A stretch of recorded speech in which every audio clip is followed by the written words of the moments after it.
Hi, and welcome to episode 4, C3 Crystals, Cauldrons, and Cocktails. I'm Ren, And I'm River.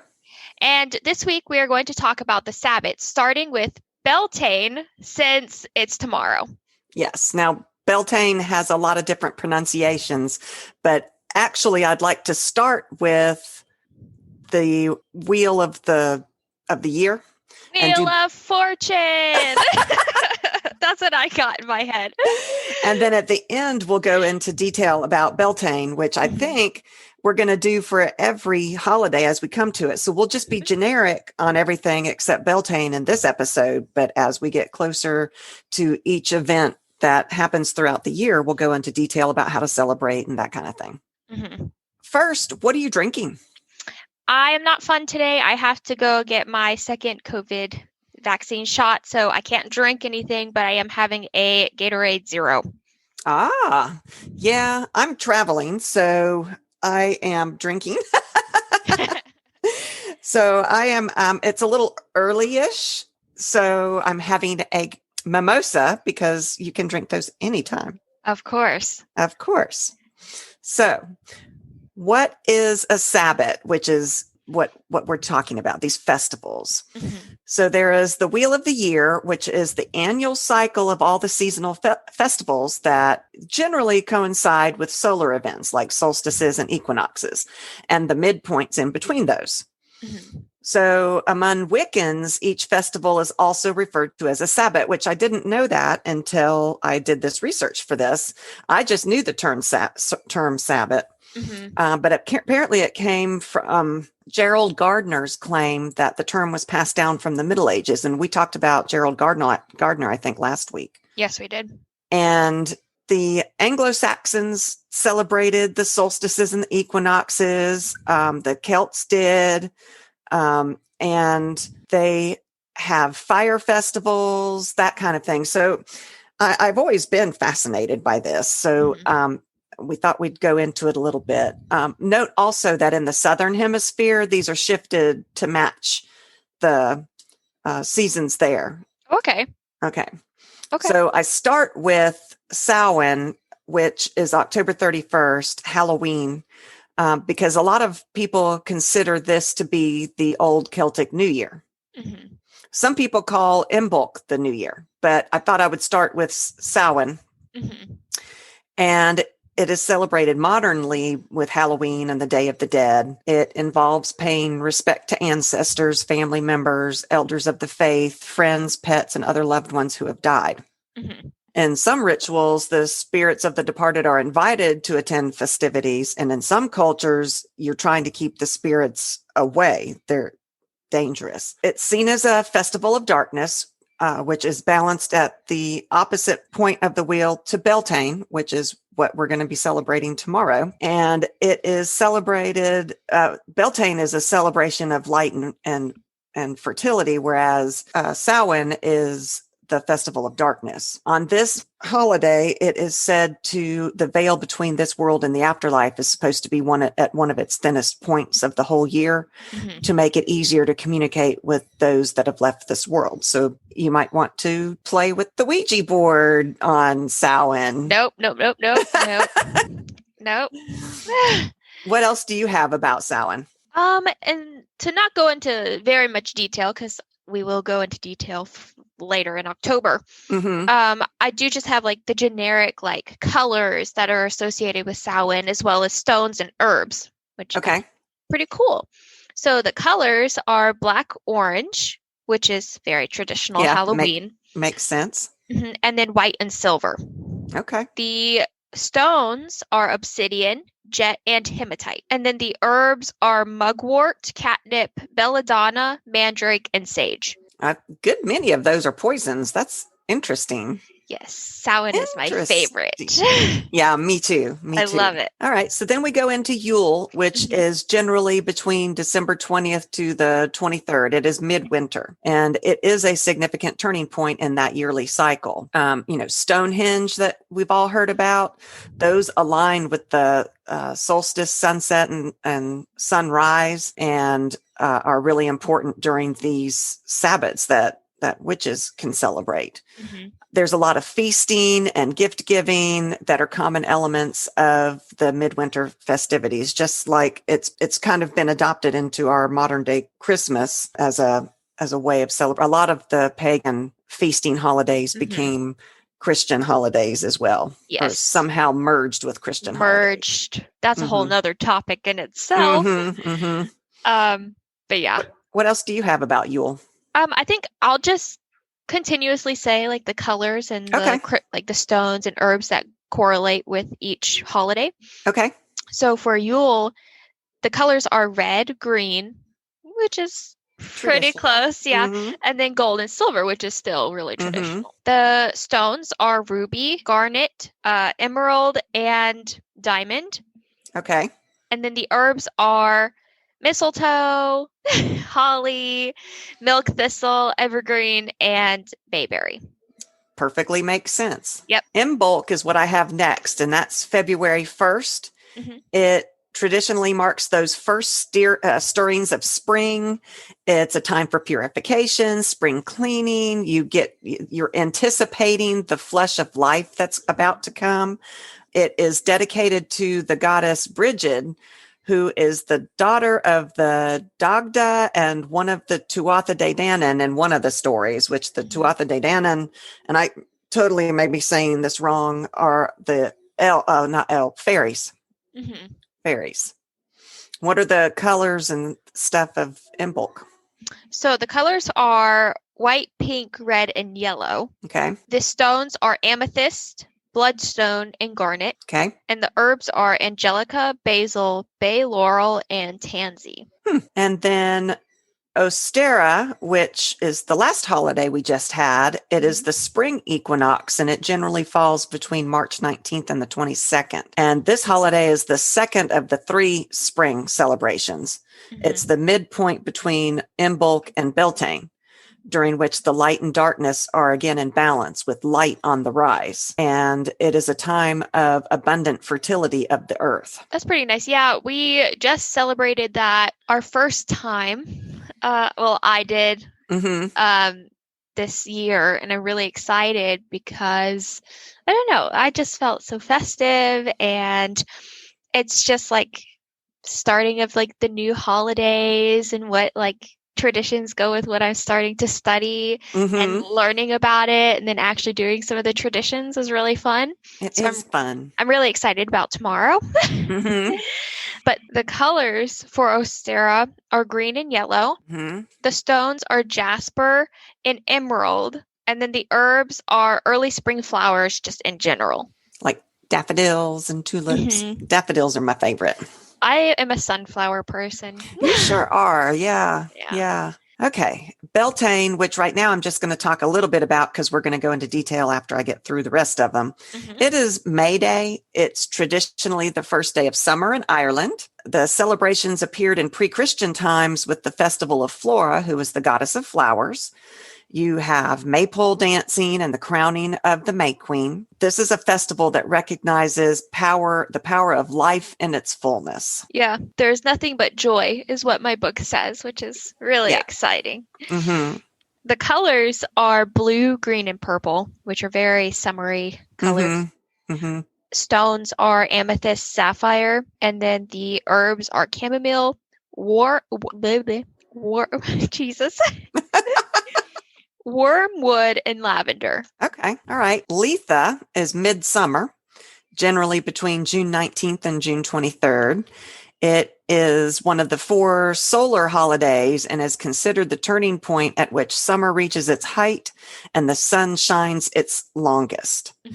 The sun is in its greatest strength and is greeted and celebrated on this holiday. Druid groups frequently, even to this day, celebrate at Stonehenge. Yeah, the veil between the world and the next is quite thin on Litha, just as it is on Samhain, and precautions have to be taken because this is like the important night for the fairies. So it's like the thin veil between like the fairies and fae that on realm, this day, as opposed to the land of the dead, like on Samhain. Yeah, and that's one of my favorite things about Litha. Yeah, so the colors are yellow, green, and gold, which Makes sense. Mm-hmm. The stones are emerald and gold, and then the herbs are mugwort, vervain, chamomile, yarrow, lavender, and thyme. Okay. And I can't say vervain without thinking about the show I've just started watching again, The Vampire Diaries. It just makes me think of that. Mm-hmm. All right. Lammas, which has several different names as well, is on August 1st. It is the first of the 3 harvest festivals. Baking a figure of the god in bread and eating it to symbolize the sanctity and importance of the harvest is something that is often done. It is an agrarian-based festival and a feast of thanksgiving for the grain and the bread, which symbolizes the first fruits of the harvest. Mm-hmm. I have a question. Yeah. That's very similar to the eating of the flesh and like the bread of like Jesus Christ. Jesus Christ. Mm-hmm. That's very similar. A lot of pagan rituals were adopted into the church. Yeah, but they weren't even like sly about it. They didn't even try to be like, oh no, we came up with it on our own. They literally just took it and it was like copy paste. Yeah, for real. Like, yeah, well, because they wanted the people to follow them, and that was the only way it was going to happen. They weren't going to abandon their traditions and their beliefs. And so they kind of merged them so that they could gain those followers as well. Yeah, but nowadays when people go and look at holidays, they're like, oh, Easter, oh my gosh, that's like the day of Christ and as well as Christmas. But it's like, no, like, where's this history? Why aren't we taught this in school? Oh, yeah, no, that would never happen, at least not here. I mean, it's just like, if you ask somebody, oh, what's Easter? It's like Jesus's rebirth or something like that. The resurrection. Yeah. And it's like, but no, it's not. It has more to it. Yeah. It's just like, why aren't these things taught? And then of course you have like bad connotations attached to like pagan holidays. Mm-hmm. But it's only bad connotations because people aren't educated about it. Yeah. That's just, I'm annoyed.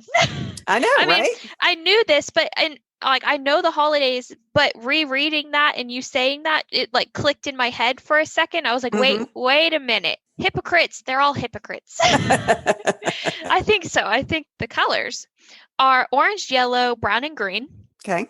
The stones are emerald. And then the herbs are hops, apples, and grains, which absolutely makes sense. Makes really good sense. So then we move into the next harvest festival, which is Mabon. It is the autumn equinox. It's generally between September 21st and the 24th. It is another Thanksgiving for the fruits of the earth and the recognition of the need to share them and secure the blessings of the gods and goddess during the coming winter months. They're starting to realize, we've got it good right now, but right around the corner is the harsh winter, and we need to secure this harvest to get us through those winter months. Mm-hmm. So it is the second of the 3 pagan harvest festivals. Mm-hmm. Yeah, the colors for those are red, orange, brown, and gold, which I think is a very lovely color palette. Me too. The stones are sapphire, lapis lazuli. I just love saying lapis lazuli. It's so fun to say. It just like rolls off the tongue. And then yellow agate. And then the herbs are marigold, milkweed, sage, and milk thistle. Okay. All right. And that brings us back to Samhain again, which would be the 3rd harvest festival. So I'm going to go into some details on Beltane, and I know you've got some details too. Mm-hmm. This actually begins on sunset on April 30th and goes to sunset on May 1st. And it is all about honoring life. It represents the peak of spring and the beginning of summer. The earth energies are at their strongest and most active. All of life is bursting with fertility at this point. I mean, just think about it. Right now, when I go outside, you can just feel that the beginnings of life. You can energies. You can feel the flush of energies out there. I also think it's because we just had a pink moon.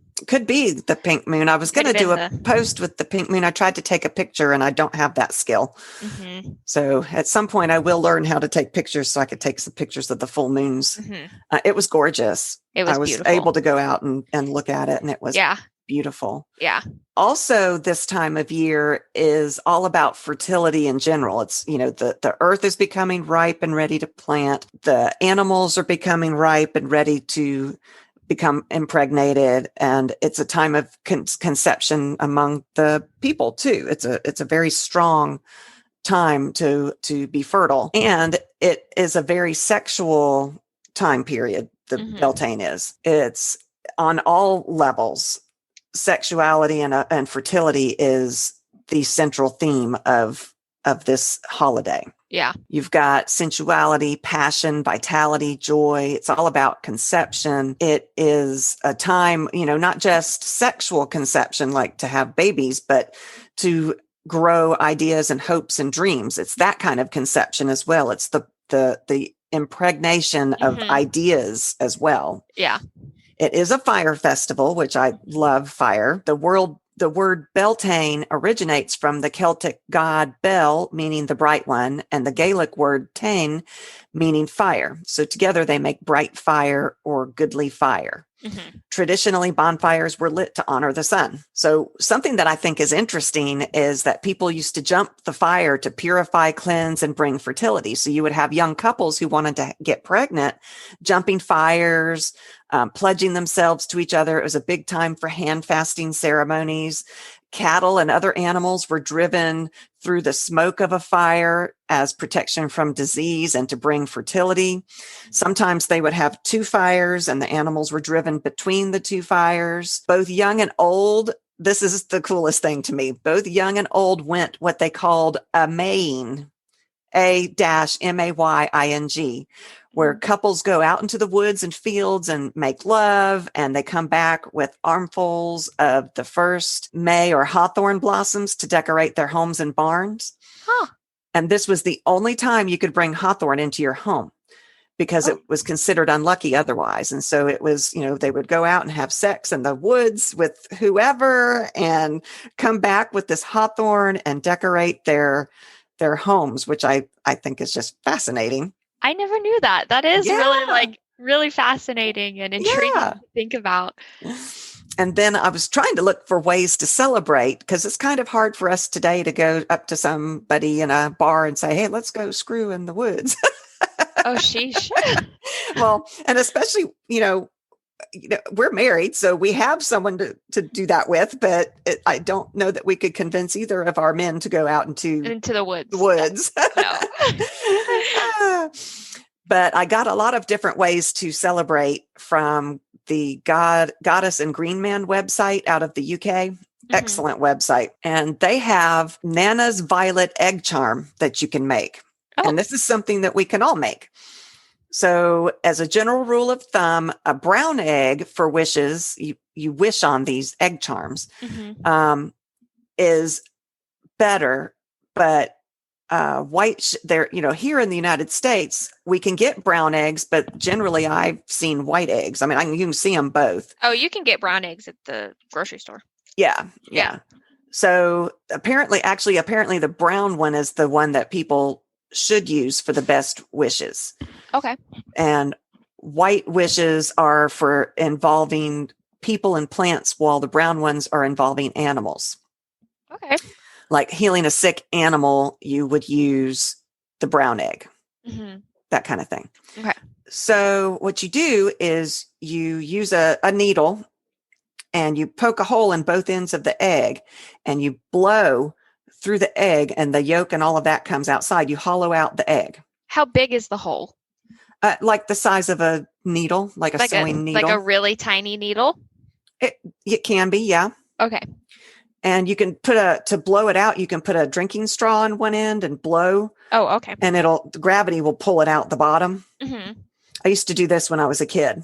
And then you paint your egg. Okay. Which, just like Easter eggs, you can do any manner of painting the egg. And when your egg is thoroughly dried out, you place it on top of a mound of something to hold it in place. and you're ready to go. You choose a symbol to represent your wish, a heart for love, a coin for prosperity, a candle for wisdom, whatever is meaningful to you. Mm-hmm. That's one thing I love about witchcraft, is that it's whatever is meaningful to the person. Yeah, to the individual. Mm-hmm. Yeah. You can paint the whole egg, the corresponding colors. So if your wish is for love, you can paint it red, green for prosperity, purple for wisdom. Mm-hmm. And then you could put rose petals all over it for love, or feathers for fertility, whatever has meaning to you for whatever your wish is. Mm-hmm. And then when it's ready, you have to find a suitable place for it and prepare it for hanging by threading a thin thread, like embroidery thread or Mm-hmm. thin wool, through the 2 holes and secure it with a large knot on the bottom, or a bead even. Mm-hmm. And that holds it. You clear your mind.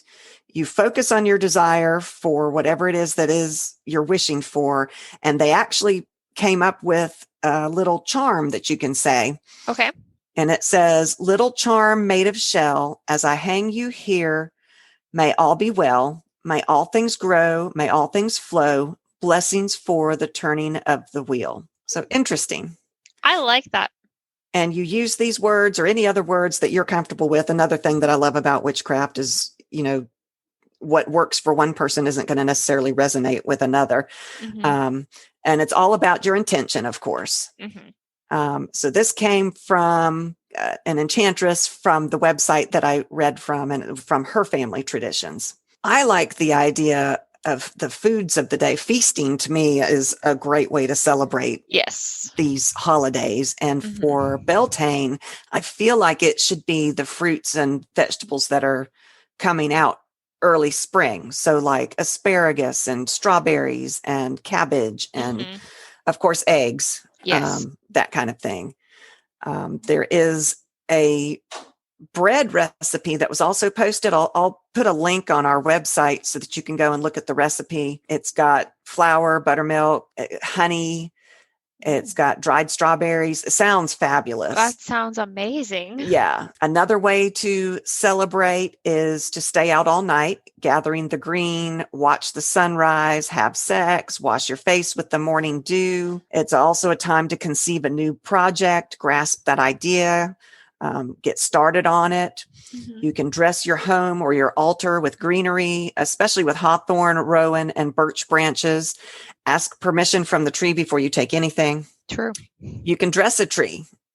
This is the perfect time to go out and celebrate a tree, because it is a time of nature and abundance and the awakening of the trees. Mm-hmm. So you can, decorate it. You can use a tree as a maypole, where you honor the tree and hang ribbons from its branches, each ribbon representing a wish or a prayer. Wear flower crowns. This is the festival of flora. Make a flower crown to wear, daisy chain. You can make a flower basket, make some hawthorn brandy, which I thought was interesting. You need a bottle of brandy and at least 1 cup of hawthorn flowers, plus a little sugar to taste, and you mix the ingredients together. Leave it away from direct light for at least 2 weeks. Shake occasionally, strain the bottle, and enjoy. Hawthorn is renowned as a tonic for the heart. Oh. And then there's the trees of Beltane, which are hawthorn, birch, rowan, and then the colors, I think you already said, the colors of Beltane are the green, the red, the white, and silver. Is that what yours matched up with? I have blue, green, and purple, which... Oh, interesting. I guess it doesn't match any of mine. Okay. Well, this says that green represents growth, abundance, and fertility. Mm-hmm. Red represents strength, vitality, passion, and vibrancy. White represents cleansing and clearing, and the power to disperse negativity. Okay. Yeah, that all makes sense. Yeah, I have green, but I don't have descriptions as to why. And this is also a great time to cleanse your altar, clear your altar, reset your altar, that kind of thing. There's also a Brits maybe that you can make with rosemary oil, lemon oil, and lavender oil. Oh. You can use that, especially if it's from your own garden. That's extra powerful. And water, and you can use that. One of the things I read was that you use this spritz to clean your door to wash away the old and welcome the new, which I thought was interesting. Oh, I'm going to have to adopt a lot of these traditions, and whether my husband likes it or not, we're doing it. I mean, it's just whatever you envision as this is a time of cleansing and clarity and beginnings. So whatever means that to you, what I like to do is to write my goals on a bay leaf and pass them between two candles, or to pass it through the smoke of a candle and then burn it. And the smoke of your goal goes up and disperses into the universe. And that intent that you have on that bay leaf goes into the universe and helps you manifest whatever your goal is. What different things do you have? I only have a smaller section and ways to celebrate. Okay. So rise early in the morning and you collect flowers and you can weave them into your hair. I might do that. I'm also going to bake that bread. That bread looks amazing. Sounds amazing. And you roll around in the grass with someone you love and tumble down a hill like a small child. I love that. But I am allergic to grass, so I would come out with hives. Yeah, that might be a problem. Yeah. You dance around a maypole. It's fun, and it's harder than it looks. Yeah, because they weave, and you have to go up and down. I've seen that at Renaissance festivals where they do that. It's fun to watch. It is. I don't understand how they do it. I would get dizzy. It would be over real quick with me. I would end up tied to the maypole. Yeah. I would get wrapped in there too. You collect wild water such as dew, which correlates with yours, or fresh water from a stream and bathe your face in it. Okay. And then build a small bonfire and jump over it, holding hands with the person you love, which is just like yours, but a little less detailed. Yeah. And that's all I have on Beltane. Well, that's exciting. So you're going to make the bread. Yes, I'm going to make the bread. I definitely want to do the egg ceremony, if you call it a ceremony. The blowing out of the eggs and it's fun to paint. I used to paint those eggs in pastel colors because to me, pastel represents this time. Yeah. And they kind of looked like, and I don't remember how I did it. They kind of looked like tie-dye, pastel tie-dye on the eggs. Beautiful. We'll have to Google that. Yeah. But I definitely want a feast. Yes. I love food. It is the bane of my existence. I love it so much. I literally just ate chicken nuggets before we started podcasting and I already want more. Well, these festivals are all about food to me. Yeah, food is a really good way to celebrate because when you're together with family, friends, whoever you celebrate with, there's always going to be food because you're going to want to eat. And so it's just another way to celebrate. And that's how I celebrate, is with food. And in the history of when these traditions came from, food was so important because it wasn't as abundant as it is now. And so you did want to celebrate the harvest and you wanted to celebrate right now for the planting, and in the hopes of a good harvest. Yeah. So it was very important. So food plays a huge part in the history. Yeah. All I've got. I hope everybody goes out and enjoys Beltane and celebrates it. Y'all have to let us know how you all celebrate it. Yes, we would love to hear. Maybe we can adopt or talk about anybody else's traditions. That would be so fun. That would be fun. That's all that I have. So me too. Okay. Yeah. So check us out on social media at C3 Witchy Podcast, or check out our website, c3witchypodcast.com. There you will find our episodes and links to our social medias, as well as our link to our Patreon. I'm going to try to post the links to the bread recipe and to that website that I used heavily so that you can go to their website and see all of this for yourself. Yes. And I will also post I use the same book that I used in one of the previous episodes, but I will also link it again. Okay. It is a really good book. This is where right now I'm getting most of my information from. So if I say otherwise, it's probably this book. But yeah, so thanks so much for listening. See you next time.